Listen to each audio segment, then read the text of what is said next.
అమ్మ ఆరోగ్యశ్రీ కార్డు ఇప్పుడు పేద ప్రజలకి లేకుండా తీసేశారనమాట. ప్రైవేట్ చేసేసారు. ఇప్పుడు అది ప్రైవేట్ చేసేస్తే ఇప్పుడు పేద ప్రజలు అనే వాళ్ళు ఎలా ఆరోగ్యం బాగు చేసుకుంటారు? చంద్రబాబు నాయుడు గారు తీసేశారు. లేని వాళ్ళు బాగు చేసుకోలేం కదా. గవర్నమెంట్ హాస్పిటల్కి వెళ్తే బాగా చూడరు కదా. ఆరోగ్యశ్రీలు బాగా చూస్తున్నారు. జగన్ ఉన్నప్పుడు అన్ని పథకాలు వచ్చి ఆయన తెలుసాలి. ఆరోగ్యశ్రీ తీసేసైతే మరి మా ఇంటి వాళ్ళని చూపించుకోలేం కండి. గవర్నమెంట్ హాస్పిటల్కి వెళ్తేనే బాగా చూడరు. ఆరోగ్యశ్రీ మేము కార్డు మీద చూస్తారని ఆశపడ్డాము.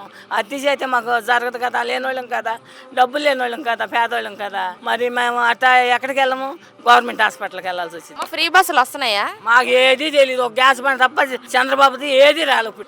ఇప్పుడు మీకు ఇక్కడ రిటైనింగ్ వాల్ కట్టారు కదా, అది ఆ వాల్ కట్టడం వల్ల ఉపయోగం లేదు అని అంటున్నారు. అది నిజమేనా?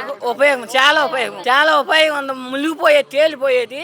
చంద్రబాబు నాయుడు వచ్చాక ఇన్ని సంవత్సరాలు జగన్ ఉన్న అసలు ములగలమ్మాయి బాగుంటాం. కావాలని తెగ్గొట్టుకని ఎట్టన్నా చేశారు, మునిగిపోయేదో చేశారు. మరి ఇప్పుడు చంద్రబాబు నాయుడు గారు ఇదంతా అభివృద్ధి చేస్తారంటారా? మంచి చేస్తారా? ప్రజలు చేస్తాడో లేదో మాకు తెలియదు. ఇక సూపర్ 6 పథకాలని అన్ని పథకాలు చెప్పాడు కదా, 6 పథకాలు. మీకు ఒక్క పథకం కూడా అందలేదు. ఏమన్నా గ్యాస్ బండ్ తప్ప ఏమి ఇవ్వలేదమ్మా. గ్యాస్ బండే ఇచ్చాడు. మరి ఆయన 40 సంవత్సరాల నుంచి రాజకీయ అనుభవం ఉంది అంటున్నారు కదా, మరి అంత అనుభవం ఉండి ఆయన ఎందుకు చేయలేదు? ఏం చేసినా ఏం చేస్తాడంటే ఉండవాళ్ళకే జరిగిద్ది ఆయన పథకం. ఆయన పాలనలో లేని వాళ్ళకి జరగదు, పేదవాళ్ళకి జరగదు. మళ్ళీ రోడ్లు అవన్నీ చేస్తాడు. అభివృద్ధి రోడ్లు చేస్తాడు, అభివృద్ధులు చేస్తాడు. మద్యపానం ఎలా తెలియదు నాకు, దాని గురించి తెలియదు. బాగా ఎక్కువైపోయిందిగా, సభకి వచ్చాడుగా మందు. నాకు తెలీదు.